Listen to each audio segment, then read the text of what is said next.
Kids Info sur Panache FM. Bonjour chers auditeurs de Panache FM.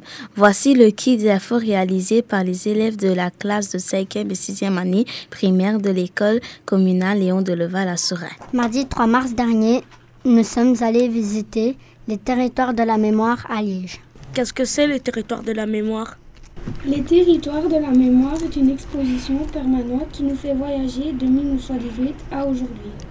De l'arrivée du nazisme en passant par la Seconde Guerre mondiale jusqu'aux différents conflits d'aujourd'hui. Comment s'est déroulée la visite ? La visite commence par un parcours dirigé par des projecteurs vidéo et vocales. Pierre Arditi, comédien français, prête sa voix durant tout le parcours.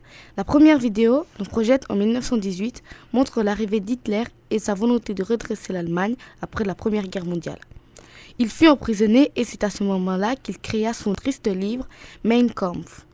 C'est à sa sortie de prison qu'il mit en action ses idées et prit le pouvoir en Allemagne. Sa volonté était de créer la race pure et d'éliminer tout ce qui était opposé à ses idées et ceux qui ne représentaient pas son idéal humain. Qu'aviez-vous fait par la suite ? La suite du parcours nous fait entrer dans la peau d'un juif. Nous entrons dans une pièce qui ressemble à un bureau. C'était un bureau des SS, police des nazis. Dans cette pièce se faisaient les interrogatoires qui étaient souvent très violents. Dans la salle suivante, il y a un wagon. Nous devons entrer dedans. On nous explique le cauchemar que les déportés ont dû vivre durant le voyage. Ils étaient environ 90 personnes compressées sans pouvoir bouger. Ils devaient faire leurs besoins où ils pouvaient. Le voyage pouvait durer entre 3 et 5 jours sans savoir où ils allaient. Où arrivait-il après ce long voyage pénible ? La suite du parcours nous montre l'arrivée des trains de déportés dans les camps. Ils étaient poussés hors des trains. Ensuite, on les triait. Les personnes en bonne santé et capables de travailler d'un côté. Les enfants, les personnes âgées et les malades de l'autre. Sans le savoir, certaines familles ne pensaient pas qu'ils n'allaient jamais se revoir. On les envoyait prendre une douche, mais malheureusement, ce n'était pas de l'eau qui sortait, mais un gaz qui les tua. Comment était la vie dans les camps ? Pour ceux qui étaient toujours vivants, la vie était un cauchemar. Pour les reconnaître, on les marquait d'un numéro sur le bras. On leur enlevait leurs vêtements pour leur donner un habit de prisonnier rayé. Ils travaillaient dur, ils n'avaient pas beaucoup à manger. Ils dormaient dans le froid et parfois à plusieurs dans la même couchette. Mais pourtant, certains gardaient espoir en pensant à leur famille. D'autres essayaient de s'échapper.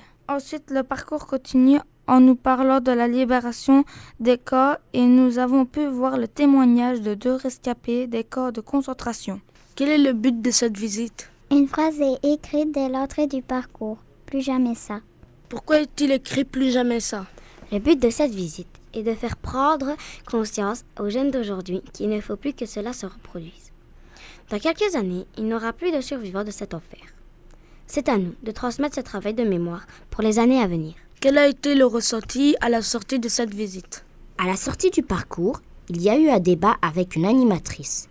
Chacun a pu faire part de son ressenti. En entrant, nous savions déjà à quoi nous attendre. Lors de ce débat, tout le monde a trouvé chouette qu'on se mette dans la peau d'un juif en suivant un parcours thématique.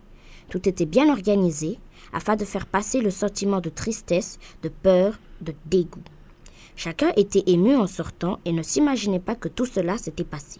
Que retiendrez-vous de cette visite ? En fin de parcours, de nombreuses autres dates ont été citées, des événements cruels et inhumains qui se sont encore déroulés dans notre monde. Il ne faut plus que cela se reproduise. En tant que jeunes, nous devons résister face à la montée d'extrême droite ou à d'autres idées qui mènent à la haine. Cela ne doit plus jamais arriver. Notre classe conseille à tous les auditeurs de se rendre au territoire de la mémoire, à la cité miroir, afin que tout le monde puisse prendre conscience de ce qu'il s'est passé et qu'on lutte tous ensemble face à ces idées qui détruisent notre monde.